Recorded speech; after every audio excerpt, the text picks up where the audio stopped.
네, 안녕하세요. 한국전자통신연구원의 유재준이라고 합니다. 앞에서 단장님께서 소개를 해주셔서 감사 말씀드리고요. 일단 이 귀중한 자리를 만들어주신 여러 관계자분들께 감사 말씀드립니다. 제가 지금 보시는 것처럼 발표 자료의 이제 제목이 중소기업의 표준화 활동 가이드라고 되어 있는데요. 어떤 내용들을 어떻게 말씀을 드리면 좀 도움이 되는 부분들을 전달을 해드릴 수 있을까 좀 고민을 했고, 여기 지금 제안된 제목에서처럼 중소기업을 하시는 분들께서 표준화 쪽에 이전에 이제 여러 가지 자문을 하다 보니까 좀 생각을 좀 바꿔주셨으면 좋겠다라고 하는 부분들을 느낀 적이 있어요. 그래서 그런 부분들을 위주로 좀 간략하게 말씀을 드려보면 좋겠다라는 생각으로 발표 자료를 준비를 했습니다. 제가 말씀을 드리고자 하는 거는 표준화 개요하고 그다음에 중소기업의 표준화 활동할 때 좀 참고를 해주시면 좋을 거, 그리고 ICT 표준 자문 사례에 대해서 이제 말씀을 드리려고 하는데요.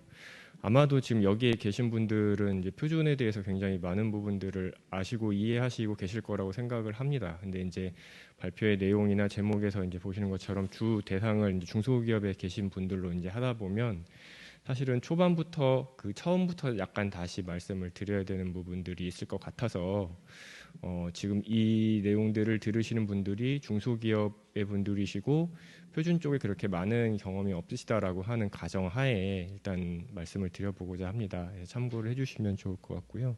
일단 개요에 대해서 먼저 말씀을 드려보고자 하는데요. 저희가 항상 얘기를 할 때마다 이제 표준이 정말 뭐냐 이런 얘기를 굉장히 많이 합니다. 굉장히 많이 하는데 지금 슬라이드에서 보시는 것처럼 사실 표준이 뭐다라고 하는 것들은 뭐 법적이라든지 여러 공식적인 문서들에 많이 정의가 되어 있습니다. 그래서 지금 보시는 것처럼 한국산업표준의 일부의 내용으로 어떤 사람들 사이에서 이익이나 편리가 공정하게 얻어질 수 있도록 통일이나 단순화를 꾀할 목적으로 성능이나 능력이나 뭐 여러 가지 방법이나 의무나 이런 것들을 정한 결정이라고 표준을 이제 정의를 하고 있습니다. 당연히 이제 그거는 어떤 기술적인 의사소통 수단으로서 이제 활용이 될 수 있는 부분이 있는데요. 저희가 이 정의만 놓고 보면 사실은 표준이라고 하는 게 굉장히 어렵게 느껴질 필요는 없다라고 생각을 합니다. 어떻게 보면 딱딱하게 좀 표현이 돼 있어서 그런데 사실 표준이라고 하는 것들은 기술적인 의사소통 수단 중에 하나다라고 하는 게 제가 보기에는 그 핵심의 내용이다라고 이제 이해를 하고 있고요. 그렇게 하기 위해서 물론 서로 이제 오해 없이 어떤 내용들을 서로 이제 전달을 하고 공유를 하기 위해서는 당연히 그 내용이 명확하게 구성이 돼야 되고, 그리고 특히나 이제 ICT 쪽은 이게 구현을 기반으로 하기 때문에 구현의 가능성을 일단 기반으로 해야 되고 여러 가지 검증 가능성도 포함을 하는 부분들을 가지고 있어야 하겠지만 기본적으로는 그런 내용들을 포함을 하는 기술적인 의사소통 수단이다라고 하는 것들이 표준의 핵심이라고 이제 말씀을 드릴 수가 있을 것 같습니다. 근데 이걸 너무 이제 다른 이제 분들이랑 말씀을 나누시다 보면 특히 중소기업에 계신 분들은 굉장히 너무 어렵게 생각하고 표준은 굉장히 접근하기 어려운 부분이야라고 느끼시는 것들이 너무 많으신 것 같아요. 그래서 그 부분을 일단 좀 깰 필요가 있겠다라는 생각을 가지고 있습니다. 예를 들면 지금 이 슬라이드는 좀 날짜가 지난 거긴 한데 TT에서 작성을 하신 부분인데 당연히 이제 저희가 이제 표준을 얘기를 할 때는 그 표준의 여러 등급이라고 하는 표현이 약간 그렇고 그 여러 종류가 있습니다. 종류가 있는데 가장 밑에 있는 것처럼 이제 사내 표준이라고 되어 있는 것처럼 사실은 앞에서 말씀드렸던 기술적인 내용들을 서로 오해 없이 공유하기 위한 문서들, 이 표준이라고 한다면 저희가 이미 기업 내에서 그러한 목적을 달성하기 위해서 사용되고 있는 다양한 문서들도 이미 표준의 의미적인 범위 안에 들어간다라고 생각을 하실 수가 있으실 것 같습니다.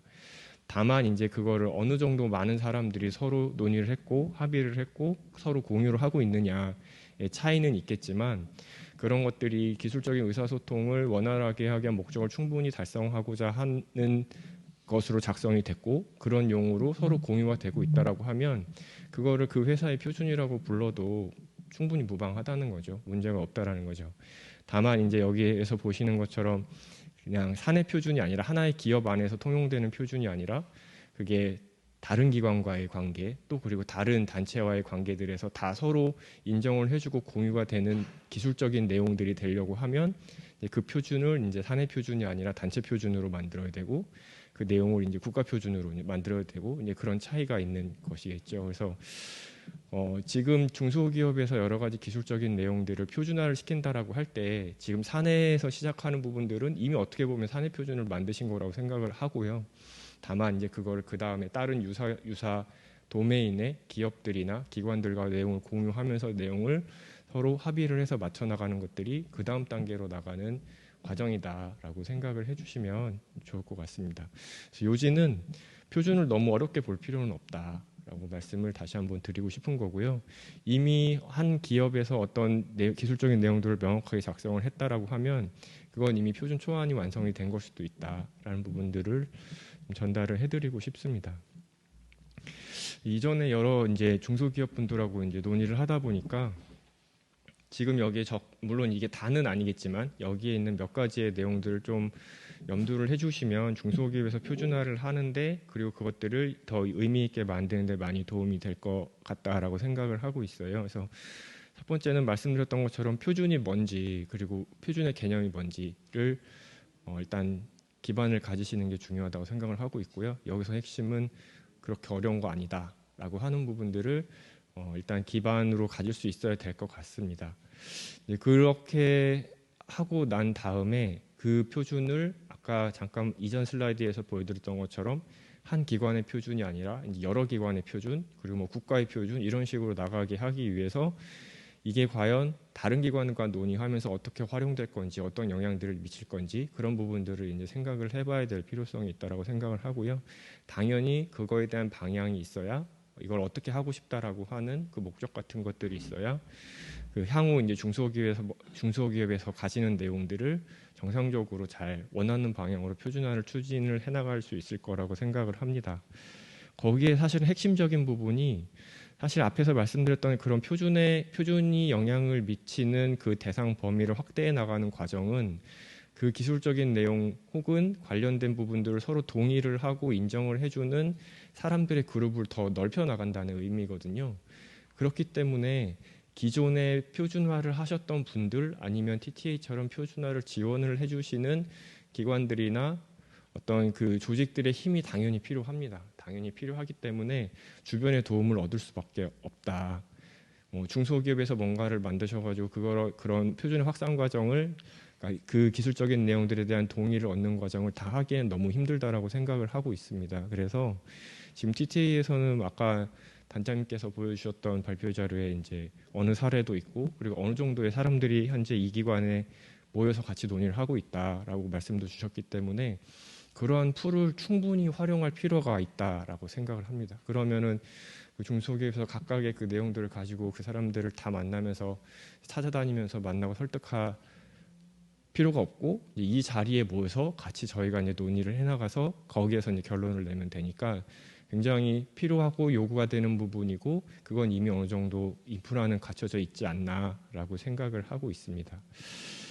그리고 이 표준이라고 하는 게 이제 여러 사람들과 논의를 하면서 설득을 하면서 진행을 하는 과정이다 보니까 짧은 기간에 정리가 안 될 수가 있겠죠. 당연히 어느 정도 시간이 필요한데 중소기업의 이제 여러 가지 현실이나 현황상 뭔가 결론을 굉장히 빨리 맺고자 하시는 부분들이 많이 있더라고요. 근데 이게 점점 더 영향력이 있는 문서들을 만들어가고 그것들을 이제 외부로 이제 제공을 하려다 보면 사실은 어느 정도 최소한의 시간이 필요하다라고 하는 부분들이 있습니다. 그래서 좀 단기보다는 중장기에 좀 어떤 그 방향을 생각을 하실 필요가 있고 그리고 마지막으로는 아무래도 표준을 하는 이유는 물론 이제 이건 표준화하는 이유는 이걸 바라보는 관점에 따라서 굉장히 많은 의견들이 있으실 수가 있겠지만 일단 중소기업의 입장에서는 제가 보기에는 기술 부분들을 충분히 확산시키기 위한 가장 중요한 수단으로 활용할 수 있다라고 생각을 합니다. 그러려면 표준화도 중요하고 그 표준화와 관련된 기술에 대한 내부 지적재산권을 같이 확보하는 것도 굉장히 중요하다라고 생각을 하고 있습니다. 그래서 만약에 향후 이제 어떤 중소기업에서 이런 부분들을 진행을 하시게 되면 꼭 여기 있는 내용만이라도 확인을 하셔가지고 진행을 하시면 보다 효율적인 그 표준화를 추진을 하실 수 있지 않을까라고 생각을 합니다. 이 페이지는 뭐 특별히 많은 내용을 포함하고 있는 페이지는 아닌데요. 요지는 이미 TTA에서 여러 가지 활동들을 많이 해오면서 앞에서 말씀드렸던 내용들을 지원하기 위한 충분한 인프라를 이미 가지고 있다. 그렇기 때문에 어렵게 생각하시지 마시고 TTA에 관련자분들께 좀 편하게 연락을 하셔서 그 ICT 표준화 자문 쪽이라든지 아니면 인증 쪽이라든지 아니면 구현 쪽이라든지 아까 말씀 주셨던 여러 단계에 다 적용이 되는 프로그램들이 있으니 그런 부분들을 좀 충분히 활용을 하시면 좋겠다라는 이제 말씀을 드리고 싶습니다. 사례를 한번 이제 들어보고자 하는데요. 제가 이제 자문을 했던 사례 중에 하나인데 어떤 한 기업에서 이제 무인기 제어용 DMM 제작 및 서비스에서 표준화라고 하는 부분들을 이제 내용을 가지고 오셨어요. 예를 들면 그 드론을 이용을 해서 어떤 정보들을 획득을 하고 그리고 그 드론을 제어를 하고 드론에 의해서 획득된 여러 가지 정보들을 지도 같은 정보들을 서버 쪽에 보내서 이걸 유지 관리하겠다라고 하는 내부적인 어떤 제품의 구현 내용들을 이미 가지고 계셨고요. 이런 것들의 활용 범위를 넓히기 위해서 이제 표준화를 했으면 좋겠다라고 방향을 수립을 하셨고 그거를 기반으로 그 지금 위쪽에 있는 부분들의 개념들을 이제 가지고 오셨습니다. 근데 저 부분은 이제 전반적인 지금 가지고 계신 제품의 그 큰 범위를 다 포함을 하고 있는 거고요. 잘 아시는 것처럼 사실상 저런 여러 범위에서 표준에 각각이 적용될 수 있는 부분들은 굉장히 많은 포인트들이 있습니다.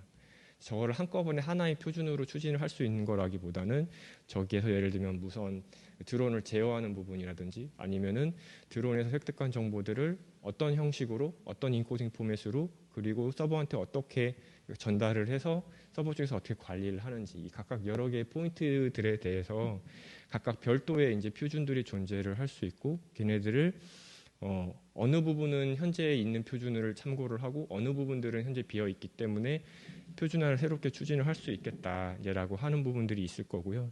근데 중소기업 쪽에서는 이게 표준화에 대한 어떤 배경이나 경험들이 많이 없으신 곳에서는 이런 제품이나 가지고 계신 기술에서 어떤 관련된 표준 현황이 뭐가 있고 그래서 이 중에서 우리가 어떤 부분을 해야 되는지에 대한 부분들을 잘 모르시는 분들이 많으셔가지고 이런 내용을 지난번에 가져오셔가지고 저희랑 논의를 하실 때 이쪽 부분은 관련된 표준 이런 표준들이 있습니다. 그리고 이쪽 부분은 아직 언급이 되고 있지 않기 때문에 그런 것들을 이런 주제로 약간 기술적인 내용들을 재기술을 해서 표준화를 추진할 수 있겠습니다라는 논의들을 많이 진행을 했고요. 그래서 저런 항목들 중에 물론 여러 가지 표준화 많이 아이템들이 나올 수 있겠지만 그 중에서 이제 장애물에 대한 정보들을 어떻게 서로 교환하는지에 대한 인코딩 포맷 그런 부분들을 위주로 해서 단체 표준화를 진행한 사례가 있었습니다. 사실 굉장히 좀 되게 넓은 범위에서 말씀을 드렸는데 지금 보시는 것처럼 하나의 표준화를 추진을 하기 위해서 어떤 부분들을 표준화를 추진을 할 건지 그리고 어떤 표준화에 대한 동향이 있는지 그리고 그런 것들을 차별적으로 이 제품은 어떤 부분에 초점을 맞춰서 표준화를 해야 되는지 굉장히 여러 부분을 살펴봐야 하는데 그런 것들을 중소기업에서 모두 다 결정하시기는 굉장히 어려우실 것 같아요. 그런 것들을 TTA랑 논의를 하면서 결정하실 수가 있으실 거라 생각을 하고요. 다만 그런 논의를 할 때 제가 이전 슬라이드에서 말씀을 드렸던 그런 여러 가지 항목들에 대한 마인드를 좀 더 가지고 계셔 주시면 보다 효율적인 표준화를 추진할 수 있겠다라고 생각하고 있습니다. 그 외에 너무 일찍 좀 의견을 주시긴 하셨는데 뭐 플라잉카의 공역에 대한 부분들을 어떻게 표준화를 추진을 할 수 있을까요? 라고 하는 문의도 받은 적이 있었고요. 물론 이제 저쪽에서 논의를 해가 저 이슈와 관련해서 어떤 뭐 표준화를 만들어내지는 못했지만 저희가 저런 논의를 하면서 저 주제에 대해서 가져오셨을 때 이런 특허를 가지고 있습니다. 근데 이걸 표준화를 어떻게 시킬까요?라고 좀 문의를 주셨어요. 근데 예를 들면 표준 쪽에서 어떤 바라봐야 되는 기술적인 내용들의 기술 방법 이런 것들이 있거든요. 그런 부분들을 고려했을 때 그 내용이 적합한 건지에 대한 것들도 저희가 같이 논의를 하기 때문에 지금 저 사례는 그런 사례에는 약간 적합하지 않다라는 이제 어떤 내부적인 결론이 있어가지고 표준화까지 가지는 못했지만 그게 표준화가 될 수 있는지 없는지에 대한 논의도 저희가 같이 이제 진행할 수 있다 그런 사례가 있다라는 것들을 공유를 드려보고 싶었고요. 그리고 가장 많이 얘기가 되고 있는 것 중에 하나가 사실은 많이 쓰이지만 사실 잘 모르시기도 하는 부분들이 이제 위치 정보하고 위치 관제 서비스와 관련된 부분입니다. 그래서 사실 위치정보, 위치관제 서비스 관련된 부분들은 굉장히 많은 서비스와 요구 사항들이 있죠. 이미 우리가 많은 부분들을 사용을 하고 있기도 하고요. 그래서 그런 부분들은 상당 부분 표준화가 되어 있는 부분들이 있습니다. 근데 중소기업들에서 진행을 하실 때 관련된 표준들이 어떤 표준들이 있는지를 잘 보시지 못하고 진행을 하시는 경우들이 많으세요. 그래서 그런 경우는 저희랑 논의를 하시고 그리고 또 TTA랑 논의를 하시면서 그 내용들을 충분히 이제 파악을 하실 수 있는 기회가 되시니까 이런 기회들을 놓치지 마시고 활용을 하셨으면 좋겠다 말씀을 드려봅니다. 제가 좀 빨리 말씀을 드렸는데요. 네. 전반적으로는 제가 말씀드려보자 했던 거는 사실 앞쪽에서 이제 말씀을 드렸고요. 아무래도 이제 중소기업 쪽은 이제 기업 규모나 이런 것도 좀 작으시다 보니까 표준화에 대한 많은 신경들 쓰시기 어려운 게 사실이고 현실이라고 생각을 합니다. 이제 그럴 때는 여러 번 말씀드리긴 하지만 이미 구축이 되어 있는 TTO 같은 인프라를 활용을 하시기를 권고드린다. 그런 말로 발표를 마쳐보도록 하겠습니다.